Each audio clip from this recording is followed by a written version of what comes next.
एक मामूली पब में काम करने वाला लड़का जिसका स्वैग और मिलियन डॉलर माइंडसेट बड़े बड़े रईसों का घमंड चूर कर देता है। यह कहानी है अयान ज्ञान की, जो अपनी जिद, जादुई टैलेंट और धमाकेदार अंदाज से किस्मत को बदलने निकला है। क्या वो सच में करोड़पति बन पाएगा? जानने के लिए अंत तक जुड़े रहें। अयान का अपनी पत्नी मीरा के साथ जबरदस्त झगड़ा हो जाता है।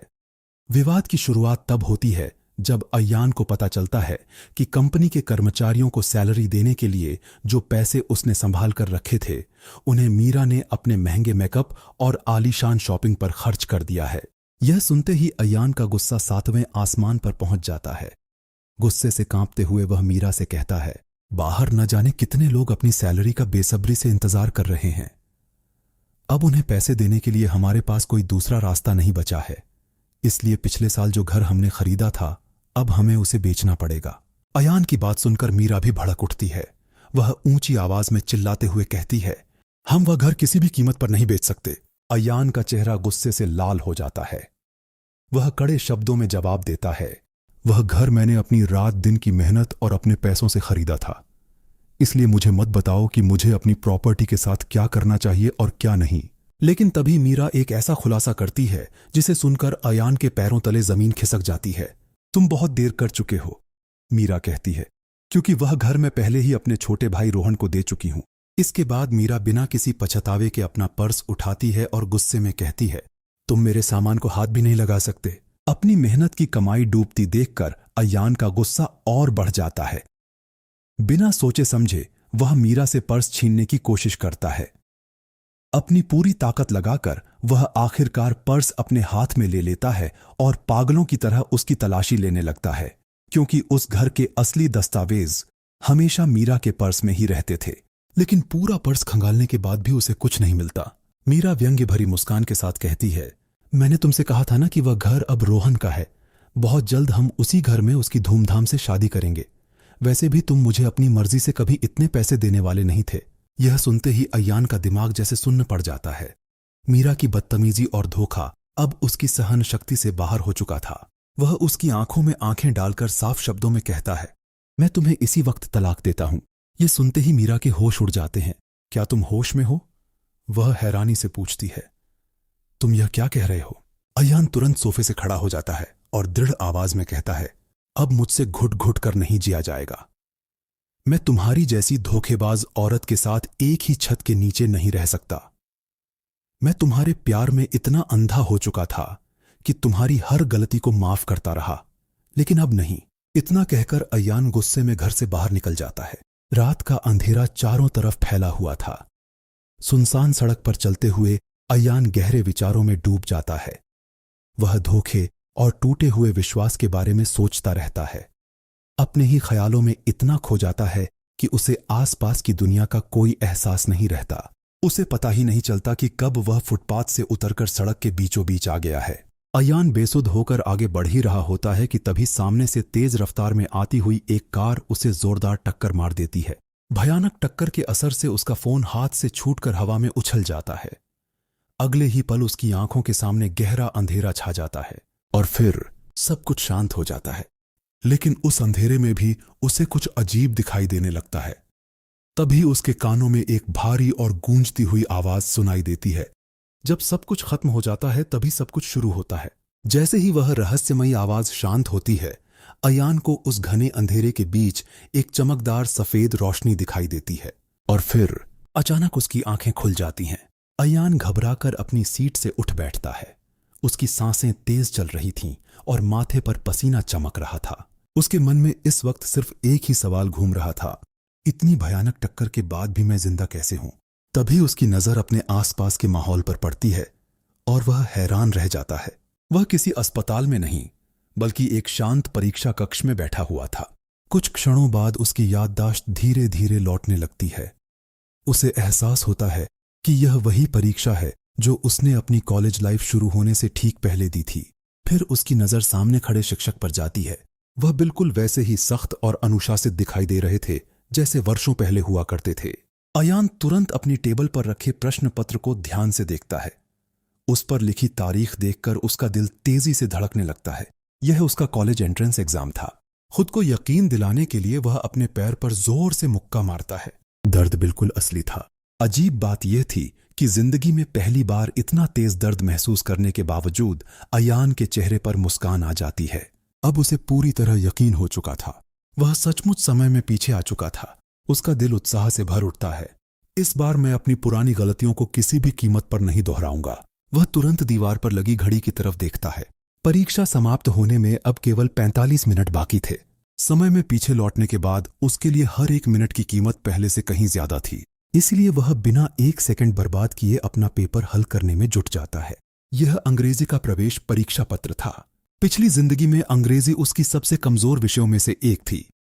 इसी परीक्षा में खराब प्रदर्शन की वजह से उसे एक साधारण और कम प्रतिष्ठित कॉलेज में दाखिला लेना पड़ा था। लेकिन इस बार हालात अलग थे। अब उसके पास अपनी पिछली जिंदगी की सारी यादें और अनुभव मौजूद थे। अयान प्रश्न पत्र के हर सवाल को ध्यान से पढ़ने लगता है। वह अपने दिमाग पर जोर डालते हुए उन उत्तरों को याद करने की कोशिश करता है जिन्हें वह कभी पढ़ चुका था। धीरे धीरे उसकी याददाश्त उसका साथ देने लगती है। एक एक करके सही उत्तर उसके दिमाग में उभरने लगते हैं। अयान तेजी से अपनी उत्तर पुस्तिका भरना शुरू कर देता है। उसे खुद हैरानी हो रही थी कि इतने वर्षों बाद भी उसे इतने सारे उत्तर याद कैसे हैं। उसके मन में एक ही विचार बार बार आ रहा था, शायद भगवान ने मुझे अपनी किस्मत बदलने का एक और मौका दिया है। वह पूरी लगन के साथ अपना पेपर पूरा करने में जुट जाता है। इधर कक्षा में मौजूद शिक्षक सभी विद्यार्थियों पर कड़ी नजर रखे हुए थे ताकि कोई भी नकल न कर सके। अयान की गति इतनी तेज थी कि कुछ ही समय में उसका पूरा प्रश्न पत्र समाप्त हो गया। उसने मन ही मन संतोष की सांस ली। इस बार मेरा पेपर लगभग 100% सही हुआ है। अब मुझे उस बेकार कॉलेज में दोबारा नहीं जाना पड़ेगा।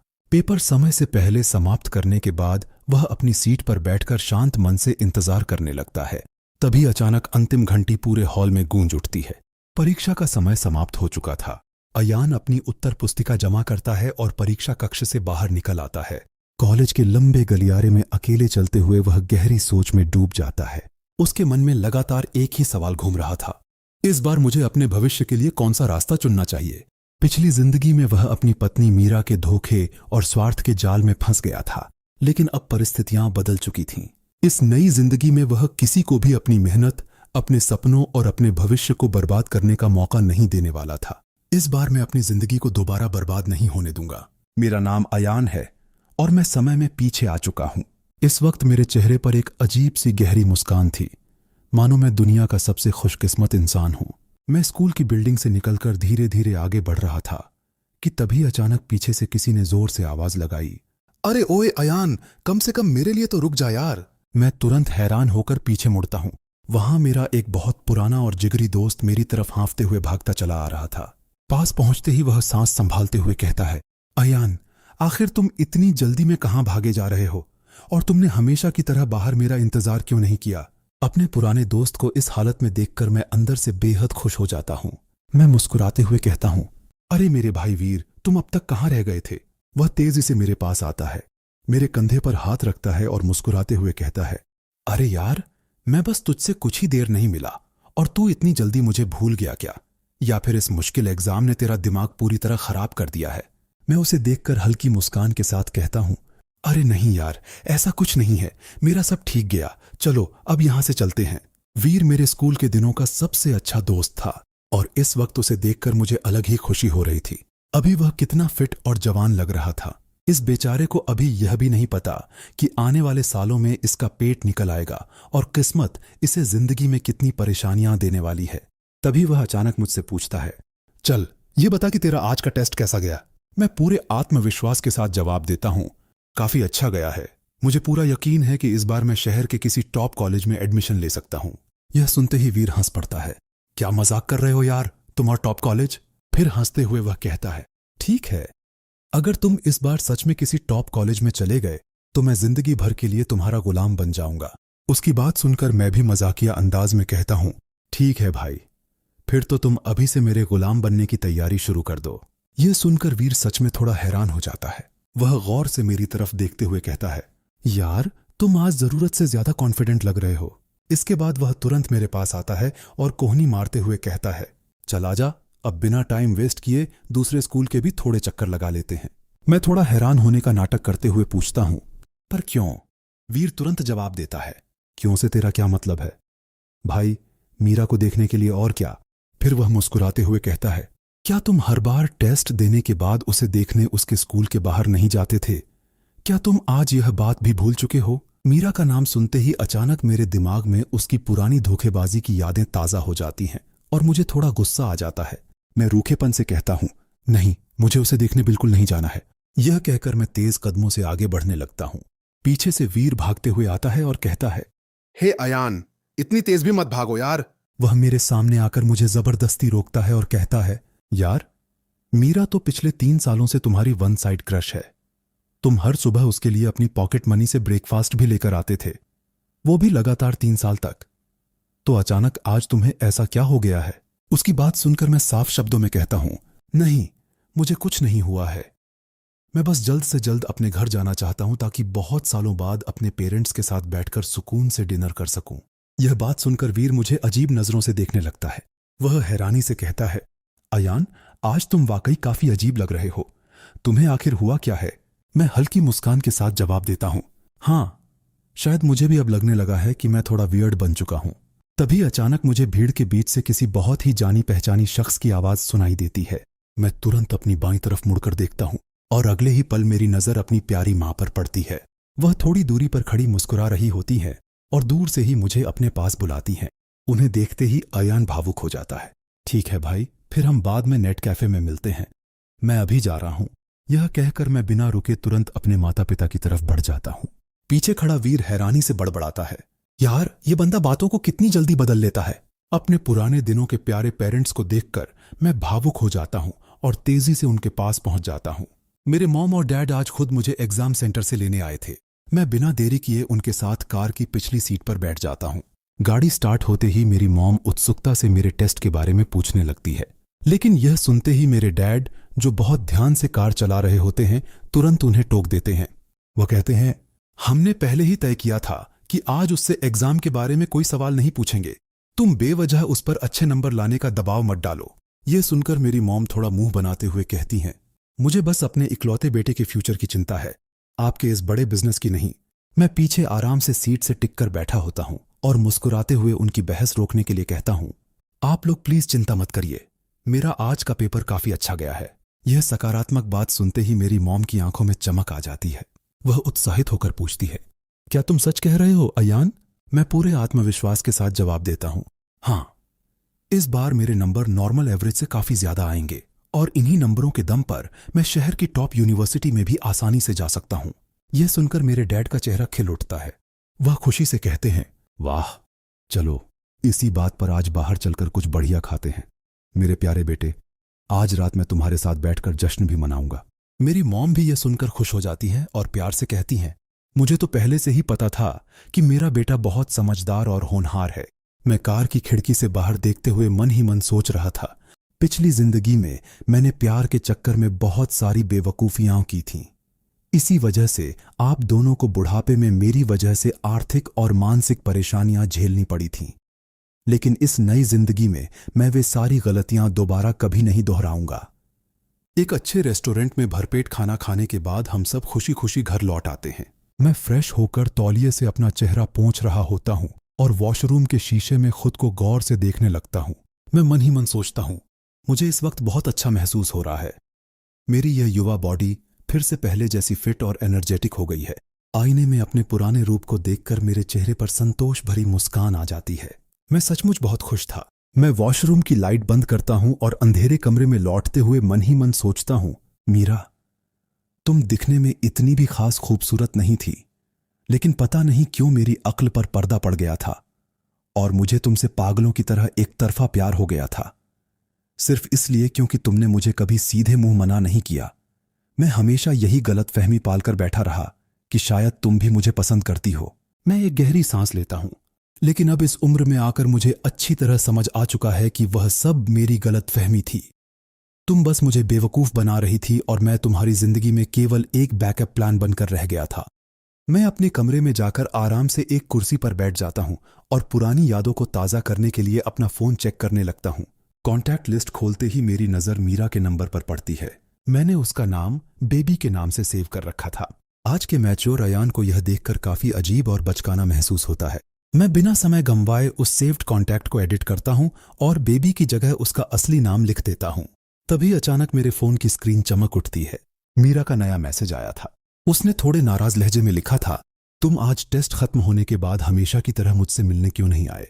मैं हल्का सा मुस्कुराता हूं और मन ही मन सोचता हूं, आखिरकार इस घमंडी महारानी को एहसास हो ही गया कि मैंने इसका पागलों की तरह पीछा करना पूरी तरह बंद कर दिया है। मैं उसे बहुत छोटा और रूखा जवाब टाइप करता हूं। मेरे पास फालतू का टाइम नहीं था। उधर मीरा अपने आलीशान घर के सोफे पर बैठी हुई थी। जैसे ही वह अयान का यह बेरुखा जवाब पढ़ती है, उसका चेहरा गुस्से से लाल हो जाता है। वह चिढ़ते हुए मन ही मन बड़बड़ाती है, तुम खुद को समझते क्या हो? अगर आगे से भी ऐसे ही एटीट्यूड में मुझसे बात करने वाले हो तो मैं आज के बाद तुमसे बात करना हमेशा के लिए बंद कर दूंगी। गुस्से में यह सोचकर मीरा अपना फोन एक तरफ रख देती है। उसी समय मेरे फोन पर उसका घमंड से भरा जवाब दिखाई देता है।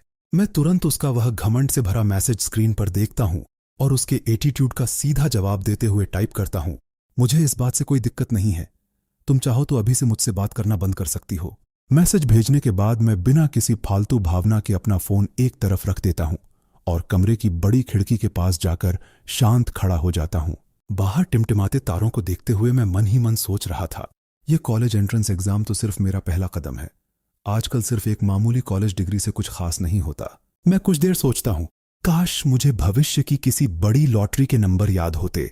वैसे ई कॉमर्स भी इस दौर में काफी मुनाफे वाली चीज साबित हो सकती है।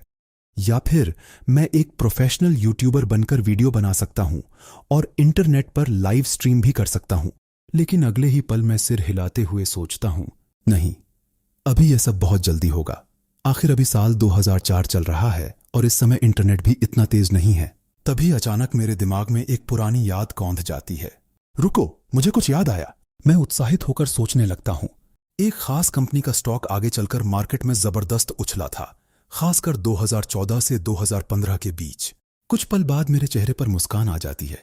हां, अब मुझे बिल्कुल सही चीज याद आ गई है, स्टॉक मार्केट। मुझे अच्छी तरह याद था कि वह स्टॉक लगभग 2000 पॉइंट्स से बढ़कर 5000 पॉइंट्स के पार पहुंच गया था। उस समय अगर कोई साधारण इंसान भी वह स्टॉक खरीद लेता तो आज करोड़पति बन सकता था। लेकिन तुरंत एक नई समस्या सामने आ जाती है। शुरुआत में उन स्टॉक्स को खरीदने के लिए भी मुझे कुछ पैसों की जरूरत पड़ेगी। सबसे पहले किसी तरह शुरुआती पूंजी का इंतजाम करना होगा। यही सब सोचते हुए मैं अपने कमरे से बाहर निकलता हूं। हॉल में मेरी मॉम आराम से सोफे पर बैठी कोई किताब पढ़ रही होती है। मैं दबे पांव उनके पास जाता हूं और उनके घुटनों के पास जमीन पर बैठ जाता हूं। फिर मीठी आवाज में कहता हूं, मेरी दुनिया की सबसे प्यारी और सबसे अच्छी मॉम, प्लीज मेरी एक छोटी सी बात सुनिए ना। क्या मैं आपसे किसी जरूरी चीज के बारे में बात कर सकता हूं? मेरा यह बदला हुआ व्यवहार देखकर मॉम थोड़ी हैरान हो जाती है। वह मुस्कुराते हुए पूछती हैं, तुम्हें अचानक मुझसे किस बारे में बात करनी है अयान? मैं मासूम सा चेहरा बनाकर कहता हूं, मॉम, अब मेरे सारे मुश्किल एग्जाम खत्म हो चुके हैं, तो क्या मुझे अपनी मर्जी से खर्च करने के लिए कुछ पैसे मिल सकते हैं? अपनी बात को और असरदार बनाने के लिए मैं हल्की फुल्की एक्टिंग करते हुए आंखों में आंसू भी ले आता हूं। मेरी यह हरकत देखकर मॉम का दिल पिघल जाता है। वह हंसते हुए कहती हैं, ठीक है बाबा, रो मत, मैं तुम्हें पूरे 500 दूंगी। जाओ और चुपचाप मेरे पर्स से निकाल लो। यह सुनते ही मैं तुरंत अपना अंदाज बदलते हुए कहता हूं, मॉम, अगर मैं सच में इस बार शहर की टॉप यूनिवर्सिटी में चला जाता हूं तो ग्रैंडपा और बाकी सारे रिश्तेदार खुश होकर मुझे इनाम में पैसे देंगे और मेरी ग्रेजुएशन पार्टी में भी मुझे काफी पैसे और महंगे गिफ्ट्स मिल सकते हैं। मैं उत्सुकता से उनकी तरफ देखते हुए पूछता हूं, तो क्या मैं आगे चलकर वो सारे पैसे पूरी तरह अपने लिए इस्तेमाल कर सकता हूं? यह अजीब सी शर्त सुनने के बाद मेरी मॉम को थोड़ा गुस्सा आ जाता है। वह प्यार से मेरी पीठ पर हल्की सी चपत लगाते हुए कहती हैं, तुम बहुत शैतान हो गए हो। तुम्हारे एग्जाम अभी अभी खत्म हुए हैं और अभी से तुम्हारी नजर आगे मिलने वाले पैसों पर पड़ गई है। फिर हल्का मुस्कुराते हुए वह कहती हैं, ठीक है, चलो, मैं तुम्हारी यह अनोखी बात मान लेती हूं। अगर तुम सच में टॉप यूनिवर्सिटी में सिलेक्ट हो गए तो वह सारा पैसा तुम्हारा ही होगा। मॉम से सारी बातें साफ करने के बाद मैं खुशी खुशी अपने कमरे में जाता हूं और बिस्तर पर लेटकर गहरी नींद में सो जाता हूं। रात बीत जाती है और फिर अगली सुबह मेरी आंख खुलती है। मैं तुरंत फुर्ती से बिस्तर से उठता हूं और अपने कमरे से बाहर निकल आता हूं। सीधे किचन में जाकर मैं फ्रिज से कुछ ताजे अंडे निकालता हूं और अपना नाश्ता बनाने में जुट जाता हूं। मैं बड़े चाव से अपने लिए ऑमलेट तैयार कर रहा था। सालों बाद इस तरह खुद किचन में काम करते हुए मुझे अचानक मेरी मॉम देख लेती हैं। वह हैरानी से मेरे डैड को आवाज लगाते हुए कहती हैं, अजी जरा यहां आइए, देखिए तो हमारा बेटा सुबह सुबह किचन में क्या कर रहा है। मेरे डैड तुरंत अपना अखबार छोड़कर वहां आते हैं। मुझे किचन में खाना बनाते देखकर वह भी काफी हैरान हो जाते हैं। अपनी आंखें मलते हुए वह कहते हैं, अरे ये तो सच में अपने हाथों से ब्रेकफास्ट बना रहा है। उनकी हैरानी देखकर मैं मन ही मन मुस्कुरा देता हूं। हाँ डैड, यह तो बस शुरुआत है। मैं शादी के बाद कभी भी किचन में नहीं गया था, क्योंकि मेरी पत्नी ने कभी घर के कामों की जिम्मेदारी ठीक से संभाली ही नहीं थी। पिछली जिंदगी में मैंने कई बार उसे थोड़ा बहुत कुकिंग सिखाने की कोशिश की थी, लेकिन वह हमेशा गुस्से में ऊंची आवाज में कहती थी, अगर तुम घर पर हो तो मुझे खाना बनाने की क्या जरूरत है। मैंने तुमसे शादी की है, इसका मतलब यह थोड़ी है कि मैं नौकरानी की तरह किचन में खड़ी रहूं। डैड के सामने खड़े खड़े मैं मन ही मन सोचता हूं, सच में कितनी जिद्दी और बदतमीज औरत थी वो। मैं अपने हाथों से बनाया हुआ गर्मा गर्म नाश्ता छकता हूं। वह सचमुच काफी स्वादिष्ट बना था। इसके बाद मैं प्यार से सबके लिए डाइनिंग टेबल पर नाश्ता लगा देता हूं। मेरी मॉम कुर्सी पर बैठते ही हैरानी से डैड की तरफ देखकर कहती हैं, अजी सुनिए, कहीं यह हमारे बेटे का कोई डुप्लीकेट तो नहीं है जो सुबह सुबह हमारे लिए नाश्ता बना रहा है। मैं मुस्कुराते हुए कहता हूं, आप दोनों अब बातें बंद करिए और जल्दी से नाश्ता खत्म करिए, वरना अपने अपने काम के लिए देर हो जाएगी। मेरे डैड को मेरे हाथों का बना नाश्ता बहुत पसंद आता है। वह खुशी से कहते हैं, अयान, यह सब तुमने वाकई बहुत मजेदार बनाया है। आखिर इतनी कम उम्र में तुमने कुकिंग करना कब और कहां से सीखा। मैं मुस्कुराते हुए अपना फोन उठाता हूं और जवाब देता हूं, डैड, मैंने यह सब इंटरनेट पर वीडियो देखकर सीखा है। उनकी खुशी देखकर मेरे मन में हल्की सी ग्लानि भी होती है। मैं सोचता हूं, अभी तक मैंने इस नई जिंदगी में सिर्फ एक बार नाश्ता बनाया है और मेरे पेरेंट्स इसे देखकर इतने खुश हो गए। मेरे चेहरे की मुस्कान धीरे धीरे फीकी पड़ जाती है। पिछली जिंदगी में मैं कितना लापरवाह बेटा था। मैं हमेशा बाहर वालों और अपनी उस मतलबी क्रश को खुश करने में लगा रहता था, जबकि अपनी ही फैमिली को कभी वह अहमियत नहीं दी जिसकी वे हकदार थे। तभी नाश्ता करते हुए मेरी मॉम प्यार से पूछती हैं, अयान, इस बार एग्जाम खत्म होने के बाद छुट्टियों के लिए तुम्हारा क्या प्लान है। उधर कहानी का सीन अचानक मीरा की तरफ शिफ्ट होता है। वह अपने कमरे के सोफे पर बैठी हुई चिढ़चिढ़े अंदाज में अपना फोन उठाती है और अयान के साथ हुई पुरानी चैट्स को ऊपर नीचे स्क्रॉल करने लगती है। कल रात के उस रूखे जवाब के बाद से अयान ने उसे अपनी तरफ से एक भी नया मैसेज नहीं भेजा था। मीरा बेचैन होकर बिस्तर पर करवटें बदल रही थी। उसे समझ ही नहीं आ रहा था कि आखिर उस सीधे साधे अयान को अचानक क्या हो गया है। गुस्से में वह एक और मैसेज टाइप करती है, आखिर तुम्हारे दिमाग में चल क्या रहा है अयान? क्या तुम आज भी हमेशा की तरह मुझसे मिलने नहीं आने वाले हो? कुछ सेकंड रुककर वह एक और लाइन लिखती है, याद रखना, अगर तुम आज मुझसे मिलने नहीं आए तो मैं जिंदगी में कभी भी तुमसे दोबारा बात नहीं करूंगी। मैसेज भेजने के बाद मीरा गुस्से से फोन को कसकर पकड़ लेती है। अयान का बदला हुआ व्यवहार उसे इस वक्त बेहद परेशान और नाराज कर रहा था। कहानी का सीन वापस अयान की तरफ शिफ्ट होता है। अयान इस वक्त अपने कमरे में आराम से बैठा फोन चला रहा होता है। वह हल्की मुस्कान के साथ खुद से कहता है, इस बार मैं किसी लड़की के पीछे भागकर नहीं, बल्कि अपनी शर्तों पर अपनी नई जिंदगी को पूरी तरह एंजॉय करूंगा। वह अपने पुराने स्कूल के दोस्तों के साथ ग्रुप चैट पर बात कर रहा होता है। कुछ देर बाद वह मैसेज टाइप करता है, ठीक है मेरे भाइयों, मैं तुम सबसे शाम को वहीं मिलूंगा जहां हम हमेशा मिला करते थे। उधर कहानी का सीन फिर से मीरा की तरफ शिफ्ट होता है। वह अपने आलीशान घर में अकेले लेटी हुई टीवी देख रही थी, लेकिन उसका ध्यान टीवी से कहीं ज्यादा अपने फोन पर था। आखिरकार वह चिढ़कर अपना फोन उठाती है और अपनी एक करीबी सहेली को कॉल लगा देती है। फोन जुड़ते ही वह परेशान होकर कहती है, यार, पता नहीं अचानक अयान को क्या हो गया है। पहले तो वह दिन में न जाने कितनी बार मुझे मैसेज करता था। हर सुबह और हर रात बिना भूले लंबे लंबे गुड मॉर्निंग और गुड नाइट टेक्स्ट भेजता था, लेकिन कल से उसने मेरे गुस्से वाले मैसेज का भी ठीक से जवाब नहीं दिया। वह नाराज होकर आगे कहती है, आजकल वह मुझे बिना वजह बहुत ज्यादा एटीट्यूड दिखा रहा है। उसकी सहेली उसकी बात सुनकर हंस पड़ती है। फिर वह उसे सलाह देते हुए कहती है, अरे यार, तुम इतनी चिंता क्यों कर रही हो? उसे कुछ दिनों के लिए पूरी तरह इग्नोर कर दो, फिर देखना वह खुद पागलों की तरह भागता हुआ तुम्हारे पास वापस आ जाएगा। वह आगे कहती है, जब उसे यह समझ आ जाएगा कि तुम्हें इग्नोर करके उसे कुछ हासिल नहीं होने वाला, तब वह तुम्हें मनाने के लिए और ज्यादा गिफ्ट्स देगा और पहले से भी ज्यादा तुम्हारी खुशामद करेगा। अपनी दोस्त की बात सुनकर मीरा गर्व से मुस्कुरा देती है। वह आत्मविश्वास से कहती है, हाँ, मुझे भी यही लगता है। शायद वह मेरी अटेंशन पाने के लिए ये छोटी मोटी ट्रिक्स इस्तेमाल कर रहा है। फिर वह हल्का सा हंसते हुए कहती है, लेकिन उसे नहीं पता कि मैं उसके इस छोटे और बचकाने गेम में फंसने वाली नहीं हूं। तभी कहानी का सीन एक बार फिर अयान और उसके सबसे अच्छे दोस्त वीर की तरफ शिफ्ट हो जाता है। वीर इस वक्त अयान को देखकर काफी हैरान था। वह अचरज से पूछता है, आखिर तुझे अचानक हुआ क्या है भाई? कॉलेज शुरू होने से पहले ही तू पार्ट टाइम जॉब करने जा रहा है? मैं उसकी तरफ देखते हुए बहुत शांत और गंभीर आवाज में जवाब देता हूं, हाँ भाई, मुझे पैसों की सख्त जरूरत है। तुम्हें क्या लगता है हम रात दिन इतनी पढ़ाई क्यों करते हैं?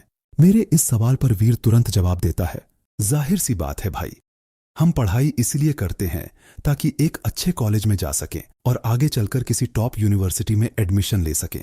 मैं उसके कंधे पर हाथ रखता हूं और मुस्कुराते हुए पूछता हूं, अच्छा, तो तुम एक अच्छे कॉलेज में आखिर क्यों जाना चाहते हो? वीर कुछ पल सोचता है और जवाब देता है, ताकि हमें फ्यूचर में किसी बड़ी कंपनी में अच्छी और सिक्योर जॉब मिल सके। मैं उसकी आंखों में देखते हुए अगला सवाल करता हूं, और तुम्हें वो जॉब क्यों करनी है? मेरे इस सवाल पर वीर थोड़ा हैरान हो जाता है। वह कहता है, भाई, क्या अजीब सवाल पूछ रहा है। जॉब इसलिए करनी है ताकि हम ढेर सारे पैसे कमा सकें और अपनी जिंदगी आराम से जी सकें। यह सुनते ही मैं उत्साहित होकर उससे ताली मिलाता हूं और कहता हूं, बस अब तुम असली मुद्दे पर पहुंचे हो। आखिर में पैसा कमाना ही सबसे ज्यादा मायने रखता है। मेरी यह बात सुनकर वीर मुझे हैरानी से देखने लगता है। मैं आगे चलते हुए उससे कहता हूं, देखो भाई, अगर तुम अभी से अपने लिए कोई पार्ट टाइम जॉब नहीं ढूंढते तो जब कॉलेज की छुट्टियां पूरी तरह शुरू हो जाएंगी तब मार्केट में बहुत ज्यादा कंपटीशन होगा। फिर तुम्हें कोई अच्छी जॉब मिलना आसान नहीं होगा। बातें करते करते हम सड़क किनारे एक अच्छी सी दुकान के पास रुक जाते हैं। मैं दुकान वाली महिला से कहता हूं, प्लीज हमारे लिए 2 ठंडी लेमनेड्स दीजिए। वह मुस्कुराते हुए हमें ड्रिंक्स देती हैं और कहती हैं, आपकी दोनों ड्रिंक्स के कुल $16 हुए। यह सुनते ही मैं तुरंत वीर की तरफ मुड़कर मुस्कुराता हूं और कहता हूं, चल बे वीर, जल्दी से जेब से पैसे निकाल, आज मेरी ड्रिंक के पैसे तुम दोगे। फिर मजाकिया अंदाज में जोड़ता हूं, और वादा रहा, जब मैं आगे चलकर बहुत अमीर हो जाऊंगा तब मैं तुम्हें $30 वाली स्टारबक्स कॉफी पिलाऊंगा। बेचारे वीर को समझ ही नहीं आता कि आखिर अयान को अचानक क्या हो गया है। फिर भी वह बिना कुछ कहे अपनी जेब से पैसे निकालकर दोनों ड्रिंक्स के पैसे चुका देता है। दोनों दोस्त आगे चलकर एक ठंडी और शांत जगह पर लगी बेंच पर बैठ जाते हैं और आराम से अपनी ड्रिंक्स पीने लगते हैं। तभी वीर अपना ग्लास नीचे रखते हुए कहता है, अरे अयान, मैं तुझे कब से एक जरूरी बात बताना चाह रहा था। दरअसल मेरे पेरेंट्स ने मुझसे वादा किया है कि अगर मैं इस बार किसी टॉप कॉलेज में सिलेक्ट हो गया तो वे मुझे पॉकेट मनी के अलावा अच्छे खासे पैसे इनाम में भी देंगे। यह सुनकर मैं उसकी तरफ देखता हूं और बहुत ही कड़वे अंदाज में कहता हूं, लेकिन भाई, तुम इस बार किसी भी टॉप कॉलेज में नहीं जाने वाले, इसलिए फिजूल की उम्मीद छोड़ दो। मेरी बात सुनते ही वीर एकदम चौंक जाता है। वह हैरानी से कहता है, साले, तुझे पहले से कैसे पता कि मैं टॉप कॉलेज में नहीं जाने वाला? क्या तू मेरा रिजल्ट जानता है? मैं मुस्कुराते हुए जवाब देता हूं, असल में मुझे कल रात एक बहुत अजीब सपना आया था। मैंने देखा कि तुम बहुत मेहनत और संघर्ष करने के बाद सिर्फ एक सेकेंड ईयर कॉलेज तक ही पहुंच पाए हो। मैं जानबूझकर अपनी बात आगे बढ़ाता हूं, और इतना ही नहीं, मैंने अपने उस सपने में तुम्हारी फ्यूचर वाली बीवी को भी देखा था, और यह भी देखा कि उसने आगे चलकर तुम्हें धोखा दे दिया। यह सुनते ही वीर का पारा चढ़ जाता है। वह गुस्से में कहता है, अबे तेरी तो, कैसी बकवास बातें कर रहा है? अपने इकलौते जिगरी दोस्त को भी ऐसे घटिया श्राप देता है क्या? उसकी प्रतिक्रिया देखकर मैं जोर से हंस पड़ता हूं। फिर कहता हूं, अरे ठीक है यार, गुस्सा मत हो, सपनों का क्या है, वे तो कुछ भी दिखा सकते हैं। इसके बाद मैं सामने की तरफ इशारा करते हुए कहता हूं, चलो अब उस जगह पर भी चलते हैं। मेरी उंगली जिस दिशा में इशारा कर रही होती है वहां एक बड़ा और मशहूर म्यूजिक पब मौजूद था। वीर थके हुए अंदाज में रुक जाता है और कहता है, नहीं यार, मैं वहां नहीं जाऊंगा। आज के एग्जाम के बाद मैं मानसिक रूप से बहुत ज्यादा थक चुका हूं। मैं मुस्कुराते हुए कहता हूं, ठीक है मेरे भाई, अगर तुम्हारा मन नहीं है तो तुम घर चले जाओ, मैं अपना काम निपटा कर आता हूं। यह कहकर मैं अकेला ही उस बड़ी सी जगह के अंदर चला जाता हूं। काउंटर पर पहुंचकर मैं वहां मौजूद स्टाफ से पूछता हूं, हाय, क्या आप लोग इस समर सीजन के लिए पार्ट टाइम वर्कर्स को हायर कर रहे हैं? पास में खड़ी एक महिला कर्मचारी टेबल साफ करते हुए मेरी तरफ देखती है और कहती है, हमारे बॉस अभी पीछे वाले केबिन में किसी मीटिंग में व्यस्त हैं, आप बस थोड़ा इंतजार कर लीजिए। यह कहकर वह अंदर बॉस को बुलाने चली जाती है। तभी अचानक मेरे पीछे से एक बेहद सुरीली आवाज सुनाई देती है, हे हैंडसम, जरा इधर तो देखो। मैं हैरानी से पीछे मुड़कर देखता हूं। वहां एक बेहद आकर्षक और आत्मविश्वासी लड़की खड़ी थी। वह मुस्कुराते हुए मुझसे पूछती है, क्या तुम यहाँ कोई जॉब ढूंढ रहे हो? मैं उसकी तरफ देखकर शालीनता से जवाब देता हूँ, हाँ, मैं इन समर वेकेशंस में अपने खर्चे निकालने के लिए एक अच्छी पार्ट टाइम जॉब ढूंढ रहा हूँ। मुझे लगता है कि मेरी स्किल्स इस काम के लिए काफी अच्छी हैं। मेरा यह आत्मविश्वास भरा जवाब सुनकर वह लड़की खिलखिलाकर हंस पड़ती है। फिर मुस्कुराते हुए कहती है, ठीक है, अब मैं तुम्हारा ज्यादा मजाक नहीं उड़ाऊंगी, लेकिन तुम वहां अकेले खड़े क्यों हो? आओ, यहां मेरे पास सोफे पर बैठ जाओ। मैं बिना किसी झिझक के उसके सामने रखे सोफे पर जाकर आराम से बैठ जाता हूं। वह अपनी हल्की मुस्कान के साथ कहती है, देखो, यहां की शिफ्ट शाम 5 बजे से रात 11 बजे तक की है। इस काम के लिए तुम्हें हर महीने $2800 से ज्यादा की सैलरी मिलेगी। वह आगे जोड़ती है, और एक खास बात, अगर तुम पूरे महीने बिना कोई छुट्टी लिए काम करते हो तो तुम्हें $150 का एक्स्ट्रा बोनस भी मिलेगा। फिर वह मेरी तरफ देखते हुए पूछती है, अब तुम खुद बताओ, तुम्हें यह ऑफर कैसा लगा? इतना अच्छा ऑफर सुनकर मैं मन ही मन हिसाब लगाने लगता हूं। इस हिसाब से मुझे रोज सिर्फ 6 घंटे काम करना होगा। मैं सोचता हूं, यह काम मार्केट की कई दूसरी थकाऊ नौकरियों से काफी आसान है और इस समय के हिसाब से इसकी सैलरी भी बहुत अच्छी है।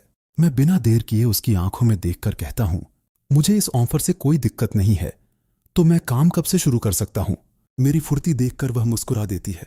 वह कहती है, अगर तुम चाहो तो आज से ही काम शुरू कर सकते हो। यह सुनकर मैं थोड़ा हैरान हो जाता हूं। फिर अपनी मजबूरी बताते हुए कहता हूं, क्या मैं यह काम कल से शुरू कर सकता हूं? दरअसल पहली बार जॉब शुरू करने से पहले मुझे घर जाकर अपनी फैमिली से बात करनी होगी। वह समझदारी से सिर हिलाती है, ठीक है, कोई बात नहीं, तुम कल से आ जाना। मैं मुस्कुराते हुए कहता हूं, वैसे मेरा नाम अयान है। फिर विनम्रता से पूछता हूं, और आपका नाम क्या है बॉस लेडी? मेरी बात सुनकर वह अपने बाल पीछे करती है और जवाब देती है, मेरा नाम कशिश है। मैं उठकर बाहर जाने लगता हूं और मुस्कुराते हुए कहता हूं, तो ठीक है मिस कशिश, फिर कल शाम मुलाकात होगी। जब अयान वहां से बाहर जा रहा होता है तब कशिश खिड़की के पास खड़ी होकर उसे जाते हुए देखती है। वह मन ही मन सोचती है, असल में हमारे पास काम करने वाले लोगों की कोई कमी नहीं है, लेकिन इस सीधे साधे और आत्मविश्वासी लड़के का यहां होना शायद आगे काफी दिलचस्प साबित होगा। उधर मैं दुकान से बाहर निकलते ही तेजी से अपने दोस्त वीर के पास पहुंचता हूं। उत्साहित होकर कहता हूं, भाई, मुझे पहली ही कोशिश में नौकरी मिल गई, चलो अब खुशी खुशी यहां से चलते हैं। मेरी बात सुनकर वीर की आंखें हैरानी से फैल जाती हैं। वह अविश्वास से कहता है, साले, तूने अभी क्या कहा? क्या इस शहर में जॉब मिलना सच में इतना आसान होता है? मैं हंसते हुए जवाब देता हूं, और क्या भाई, तुमने अंदर ना जाकर जिंदगी का एक अच्छा मौका गंवा दिया। फिर मजाकिया अंदाज में कहता हूं, वहां की जो मेन ऑनर है वह काफी आत्मविश्वासी और प्रभावशाली पर्सनैलिटी वाली है। मैं आगे जोड़ता हूं, वह बहुत खूबसूरत है, उसकी बात करने का अंदाज भी काफी अच्छा है, उसके बाल लंबे हैं और उसकी हाइट भी काफी अच्छी है। मेरी यह तारीफ सुनकर वीर की उत्सुकता और बढ़ जाती है। वह तुरंत कहता है, अरे यार अयान, प्लीज मुझे भी एक बार उससे मिलवाना। मेरी बात सुनकर मैं उसे चिढ़ाते हुए कहता हूं, हाँ, ज्यादा बड़े बड़े सपने मत देखो, अगर सच में उसे देखना है तो खुद ही अंदर जाकर मिल लो। यह सुनते ही वीर मेरा हाथ पकड़कर कहता है, अरे यार ऐसा मत कर, चलना एक बार मिलकर आते हैं। मैं उसे बीच रास्ते में रोकता हूं और गंभीर चेहरे के साथ पूछता हूं, हे वीर, तुम अपनी जिंदगी में बहुत अमीर बनना चाहते हो ना? वीर बिना एक पल गंवाए जवाब देता है, ऑफ कोर्स यार, अमीर बनना कौन नहीं चाहता। मैं मुस्कुराते हुए उसे समझाने के अंदाज में कहता हूं, तो फिर तुम अभी मुझे कुछ पैसे उधार दे दो, आखिर पुराने दोस्त इसी काम तो आते हैं। फिर मैं सीधे मुद्दे पर आते हुए कहता हूं, तुम मुझे अभी पैसे दो, मैं अगले साल तुम्हें उसका पूरा डबल पैसा वापस कर दूंगा। मेरी बात सुनकर वीर चौंक जाता है। वह पूछता है, आखिर तुम इतने पैसों का क्या करने वाले हो? मैं रहस्यमयी मुस्कान के साथ जवाब देता हूं, मुझे इस शहर की एक खास जगह के बारे में पता है। एक नया इंटरनेट कैफे खुला है जहां अगर कोई शुरुआत में $500 जमा करे तो कंपनी की तरफ से $1000 का बोनस मिलता है। यह अजीब सी बात सुनते ही वीर हंसने लगता है। वह सिर हिलाते हुए कहता है, अब यह बकवास मजाक बंद करो, मैं इस कहानी पर बिल्कुल यकीन नहीं करने वाला। मैं उसका ध्यान भटकाने के लिए अचानक सड़क किनारे खड़े एक बड़े पेड़ की तरफ इशारा करता हूं। फिर कहता हूं, अच्छा छोड़ो, ये बताओ, तुम्हें वह सबसे ऊपर वाली हरी पत्ती दिख रही है? वीर ऊपर देखकर कहता है, हां दिख रही है। मैं मुस्कुराते हुए चुनौती देता हूं, अगर तुम आज कूदकर उसे छू लेते हो तो आज से हमारे पूरे ग्रुप के असली बॉस तुम हो। मेरी बात सुनते ही हम दोनों बिना कुछ सोचे उस पेड़ की तरफ दौड़ पड़ते हैं। अगले ही पल हम उस ऊंची पत्ती को छूने के लिए बार बार उछलकर कूदने लगते हैं। सालों बाद अपने बचपन के दोस्त के साथ ऐसी बचकानी हरकत करते हुए मुझे अंदर से एक अलग ही खुशी महसूस हो रही थी।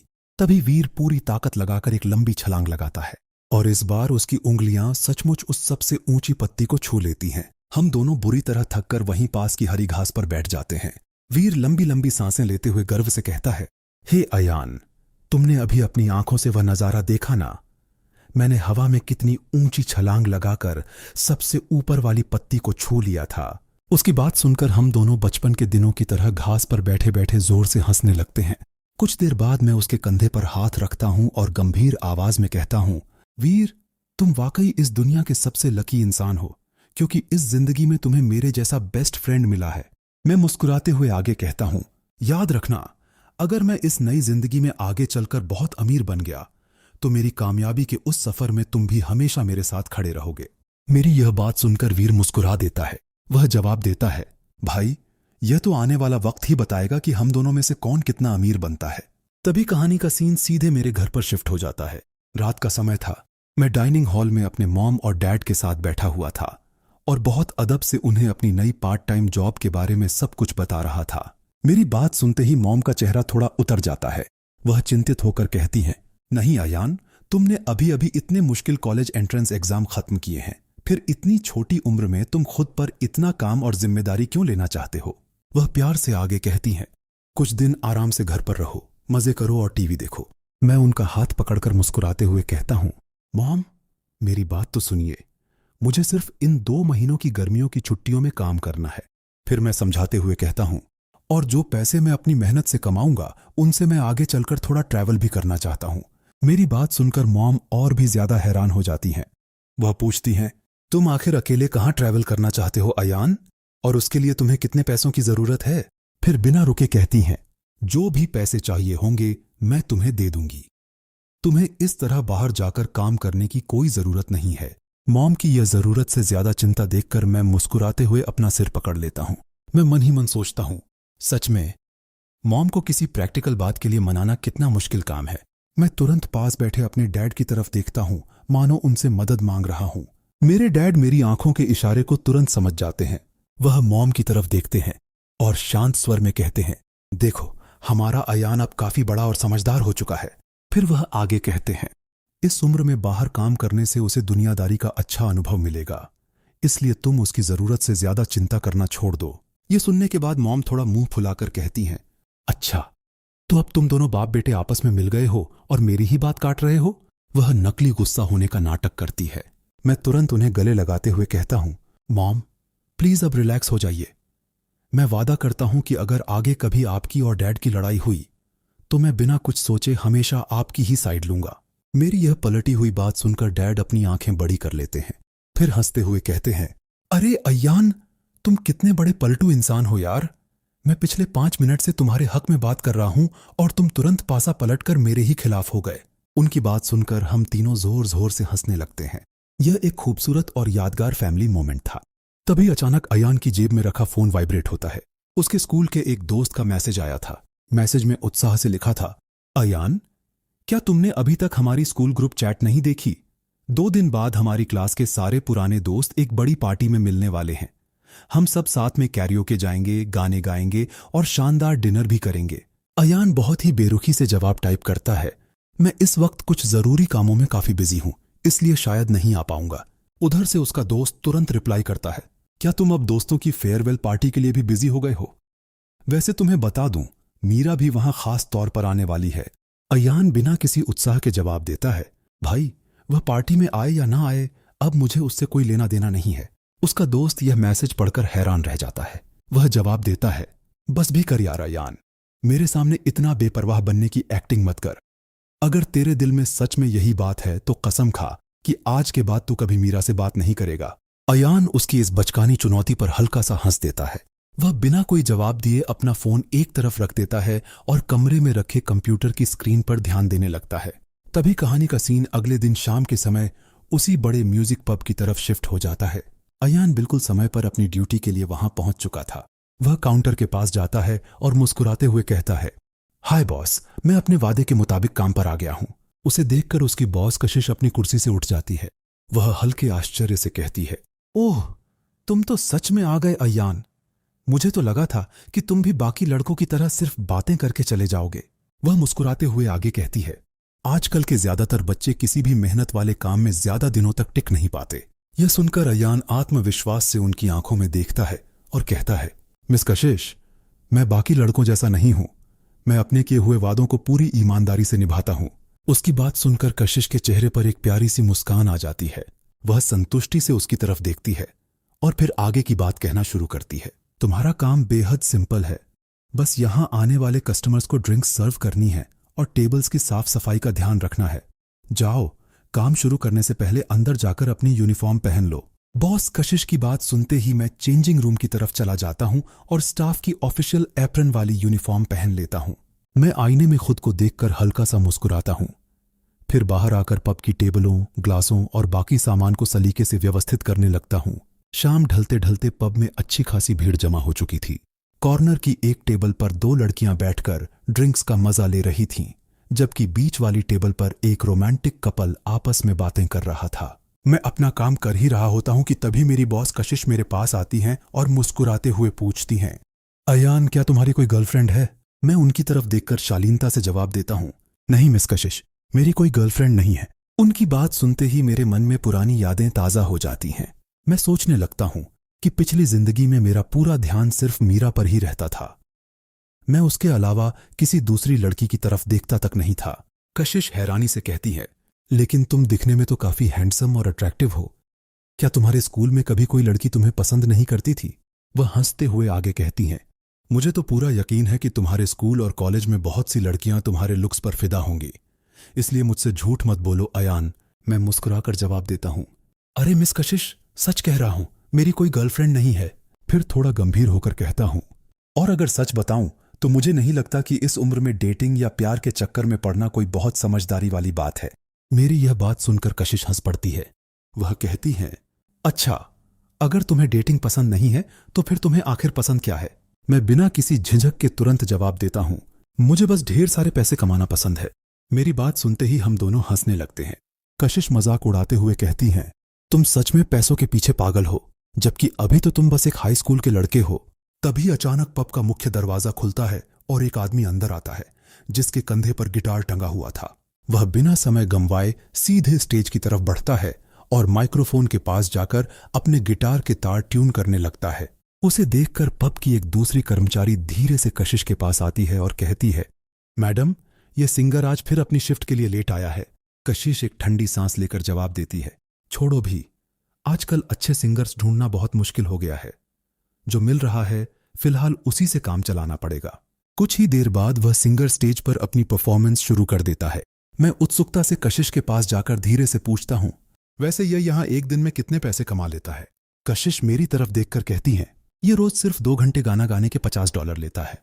फिर वह हल्की मुस्कान के साथ पूछती हैं, क्यों अयान, कहीं तुम्हें इससे जलन तो नहीं हो रही? वह सिंगर स्टेज पर आंखें बंद करके आराम से अपनी परफॉर्मेंस दे रहा होता है।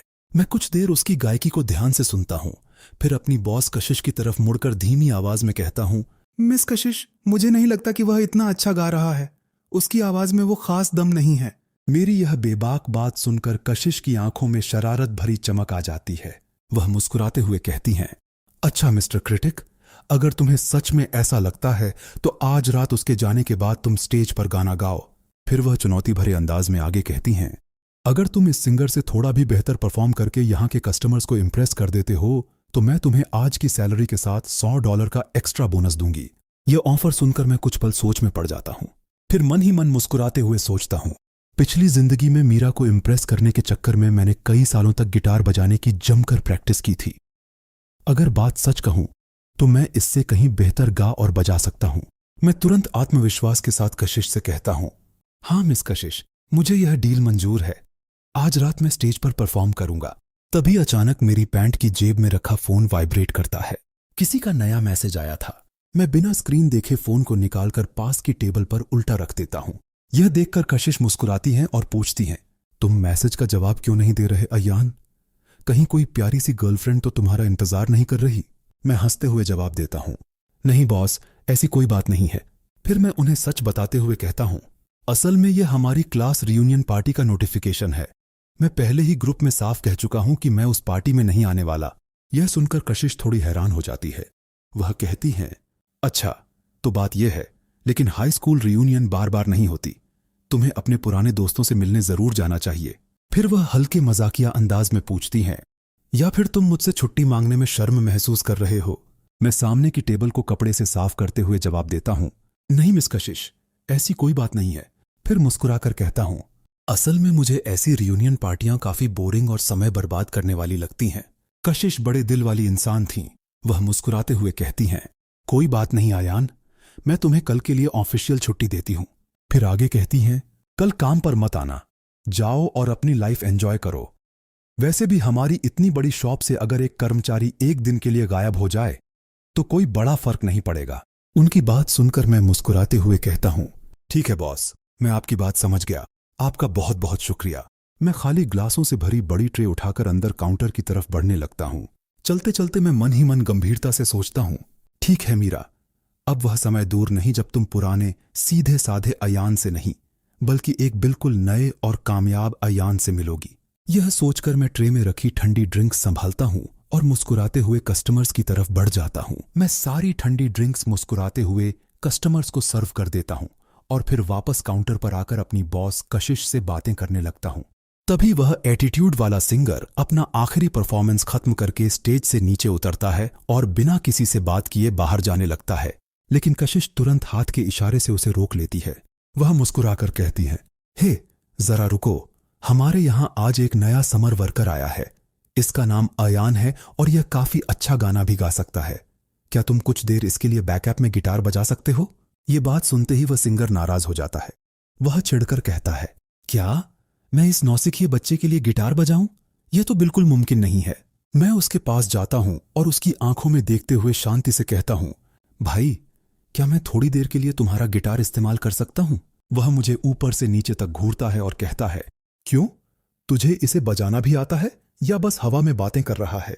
मैं पूरे आत्मविश्वास के साथ जवाब देता हूं, हाँ, मुझे यह काफी अच्छे से बजाना आता है। वह झटके से अपना गिटार मेरी तरफ बढ़ा देता है और कहता है, ठीक है पकड़ो, लेकिन ध्यान रखना इसे कहीं से भी खराब मत कर देना। मैं गिटार अपने हाथों में लेकर पूरे आत्मविश्वास के साथ स्टेज पर पहुंच जाता हूं। सबसे पहले उसकी स्ट्रिंग्स को ठीक करता हूं और फिर धीरे धीरे उसे बजाना शुरू कर देता हूं। मेरी उंगलियां गिटार के तारों पर बेहद सहजता से चल रही थीं और उनसे एक सुरीली धुन निकलने लगी थी। धुन बजाते हुए मैं मन ही मन सोच रहा था कि आखिर मुझे कौन सा गाना गाना चाहिए। मुझे ऐसा गाना चुनना था जो यहां बैठे हर कस्टमर के दिल को छू सके। आखिरकार मैं अपनी आंखें बंद करता हूं और गाना शुरू कर देता हूं। जैसे ही मेरी आवाज पूरे सुर और एहसास के साथ पब में गूंजती है, कशिश काउंटर पर खड़ी खड़ी अपलक मेरी तरफ देखने लगती है। सिर्फ वही नहीं बल्कि पब में मौजूद लगभग हर व्यक्ति का ध्यान अपनी ड्रिंक्स और बातचीत से हटकर सीधे स्टेज की तरफ चला जाता है। मैं अपनी पिछली जिंदगी के सारे दर्द, धोखे और यादों को महसूस करते हुए गा रहा था। शायद यही वजह थी कि मेरी आवाज में ऐसे असली जज्बात थे जिन्होंने वहां मौजूद लोगों को पूरी तरह खामोश कर दिया। यहां तक कि वह घमंडी सिंगर भी हैरानी से मुझे देखने लगा। पब की दूसरी वेट्रेस लड़कियां भी अपना काम छोड़कर काउंटर के पीछे से मुझे एकटक देखने लगीं। इस वक्त मेरा पूरा ध्यान सिर्फ गाने और खुद को साबित करने पर था। कुछ ही देर बाद वह खूबसूरत गाना अपनी अंतिम धुन तक पहुंच जाता है। जैसे ही आखिरी सुर खत्म होता है, पूरे पब में तालियों की गूंज फैल जाती है। कई कस्टमर्स अपनी सीटों से खड़े होकर जोर जोर से ताली बजाने लगते हैं। हर तरफ लोग मेरी सिंगिंग की तारीफ कर रहे होते हैं। कशिश भी अपनी जगह पर खड़ी मुस्कुरा रही थीं और गर्व के साथ लगातार ताली बजा रही थीं। मैं हल्की मुस्कान के साथ स्टेज से नीचे उतरता हूं, गिटार को सावधानी से संभालता हूं और सीधे अपनी बॉस के पास आ जाता हूं। मैं उसके उस सवाल का बहुत ही छोटा और सख्त जवाब टाइप करता हूं, इसके बारे में मैं तुमसे कल बात करूंगा। यह मैसेज भेजने के बाद मैं बिना कोई और जवाब दिए अपना फोन तुरंत लॉक कर देता हूं। उधर मीरा स्क्रीन पर आया यह छोटा सा रिप्लाई देखकर और भी ज्यादा चिढ़ जाती है। उसे बिल्कुल भी समझ नहीं आ रहा था कि जो अयान पहले उसकी हर बात पर तुरंत जवाब देता था, वह अचानक इतना बदल कैसे गया।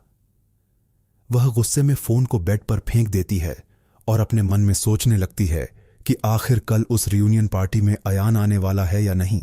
इधर अयान अपने फोन को साइड में रखकर आराम से बिस्तर पर लेट जाता है।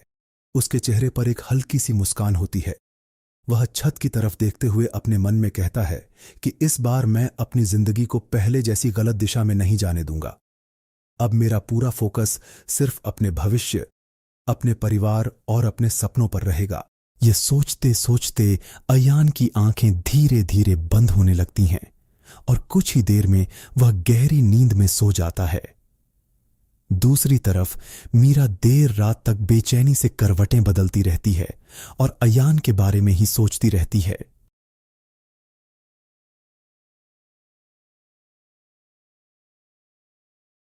पर जैसे ही वीर उत्सुकता में शयान के फोन में झांक कर देखता है, वह बुरी तरह हैरान हो जाता है और अपना सिर पकड़ते हुए कहता है, अरे शयान, तुम फोन में कोई प्रैक्टिस टेस्ट सॉल्व कर रहे हो? क्या तुम पूरी तरह पागल हो गए हो? अगले दिन जब मैं सुबह उठता हूं, कॉलेज तो मेरा दोस्त जाता है, अभी खत्म हुए हैं। वो कहता है चलो छुट्टियों में भी मैं तैयार होकर उसके साथ चल देता हूं। मैं मुस्कुराता हूं और कहता हूं, अरे यार वीर, तुम बिना सोचे समझे कुछ भी मत सोच लिया करो। ये कोई पढ़ाई का फॉर्म नहीं है, बल्कि ड्राइविंग लाइसेंस टेस्ट के लिए ऑनलाइन फॉर्म है। जब हम आगे चलकर कॉलेज चले जाएंगे तो इन जरूरी कामों के लिए हमारे पास बिल्कुल भी समय नहीं होगा। इसीलिए मैं अभी इस समय का सही इस्तेमाल कर रहा हूं। यह समझदारी भरी बात सुनकर वीर थोड़ा घबरा जाता है। वह शयान के चेहरे को गौर से देखते हुए कहता है, हे शयान, मुझे सच सच बता, क्या मैग्याऊ ने तुम्हें हमेशा के लिए छोड़ दिया है? कहीं उसी सदमे की वजह से तो तुम अंदर से पागल नहीं हो गए? मैं उसकी बातों पर ध्यान दिए बिना फोन में अपना फॉर्म भरता रहता हूं और बहुत ही ठंडे लहजे में कहता हूं, मैंने तुमसे कितनी बार कहा है भाई, मुझे अब उस मैग्याऊ नाम की लड़की से कोई मतलब नहीं है। वह मेरी जिंदगी का बीता हुआ कल है। यह सुनते ही वीर अपनी आंखें बड़ी करके कहता है, हैं? क्या सच में? भाई, मुझे तेरी इस बात पर अभी भी रत्ती भर यकीन नहीं हो रहा। तभी कहानी का सीन शिफ्ट होता है उनके पुराने हाई स्कूल की बिल्डिंग के बाहर। क्लास के लगभग सभी पुराने स्टूडेंट्स रियूनियन पार्टी के लिए सज धज कर वहां पहुंच चुके होते हैं और आपस में बातें कर रहे होते हैं। शयान इस भीड़ में भी सबसे अलग खड़ा होकर अपने फोन में कुछ जरूरी काम करने में लगा होता है। वीर अपनी घड़ी देखता है और वहां खड़े क्लास मॉनिटर से कहता है, मॉनिटर, ऑलरेडी शाम के 5 बज चुके हैं, लगभग सारे लोग आ गए हैं, चलो अब बिना देर किए रेस्टोरेंट चलते हैं। मॉनिटर इस बीच किसी को बार बार फोन लगा रहा होता है। वह वीर की बात सुनकर कहता है, अरे रुको यार, अभी भी हमारे ग्रुप के मियोंग, डवान और मैग्याऊ नहीं पहुंचे हैं। क्या किसी को पता है कि वो लोग कहां हैं? यह सुनकर शयान अपना फोन जेब में रखता है और रूखेपन से कहता है, भाई, मुझे कैसे पता होगा कि वो लोग कहां घूम रहे हैं? तभी दूर से कुछ बाकी स्टूडेंट्स भागते हुए वहां पहुंच जाते हैं, लेकिन मैग्याऊ और डवान अभी भी नहीं आए होते। यह देखकर वीर थोड़ी हैरानी से शयान की तरफ देखता है, मगर शयान को इस बात से कोई खास फर्क नहीं पड़ता। वह फिर से अपने फोन में व्यस्त हो जाता है। उसी समय मॉनिटर के फोन पर डवान की कॉल आती है। वह कॉल को लाउड स्पीकर पर डाल देता है। डवान फोन पर कहता है, मैं और मैग्याऊ अभी साथ में हैं, हमें वहां पहुंचने में थोड़ा एक्स्ट्रा टाइम लगेगा। मॉनिटर सिर हिलाते हुए जवाब देता है, ठीक है भाई, तुम दोनों सीधे रेस्टोरेंट पहुंच जाना, हम लोग पहले वहां चलते हैं। खाने पीने के बाद हम सब साथ में कैरियोके क्लब जाएंगे। तभी सीन शिफ्ट होता है एक बड़े और आलीशान रेस्टोरेंट के अंदर। सभी पुराने दोस्त एक बड़ी टेबल के आसपास बैठे होते हैं। माहौल हंसी मजाक और शोरगुल से भरा हुआ। उसकी बात सुनकर सभी अपने अपने ग्लास उठाते हैं। वहां बैठे लोग स्वादिष्ट खाने और ड्रिंक्स का आनंद लेते हुए पुरानी यादों को ताजा कर रहे होते हैं। लंबे समय बाद मिले ये दोस्त आपस में हंस बोल रहे होते हैं और पूरे रेस्टोरेंट में एक खुशनुमा माहौल बना हुआ होता है। वहां पर बहुत सारे पुराने स्टूडेंट्स जमा हुए होते हैं। कुछ देर बाद सभी लोग मिलकर क्लब के अंदर का माहौल काफी शानदार होता है। लोग बारी बारी से माइक हाथ में लेकर गाने गा रहे होते हैं और पूरी महफिल में हंसी मजाक का मजेदार माहौल बना हुआ होता है। इसी बीच वीर अकेले बैठे शयान के पास आता है और थोड़ा चिढ़कर कहता है, आखिर तुम किसी बूढ़े और थके हुए आदमी की तरह कोने में बैठकर यहां क्या कर रहे हो यार? चलो उठो और हमारे साथ स्टेज पर जाकर कोई अच्छा सा गाना गाओ।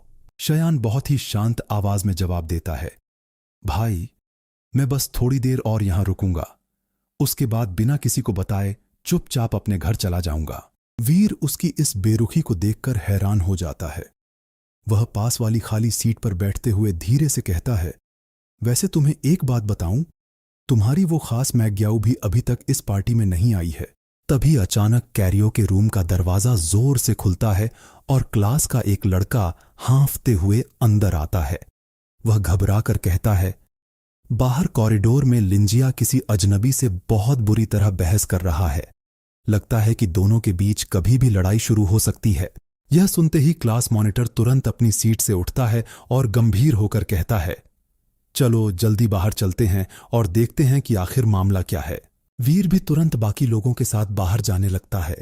जाते जाते वह पीछे मुड़कर शयान से कहता है, ओए शयान, तू वहां अकेला क्या कर रहा है?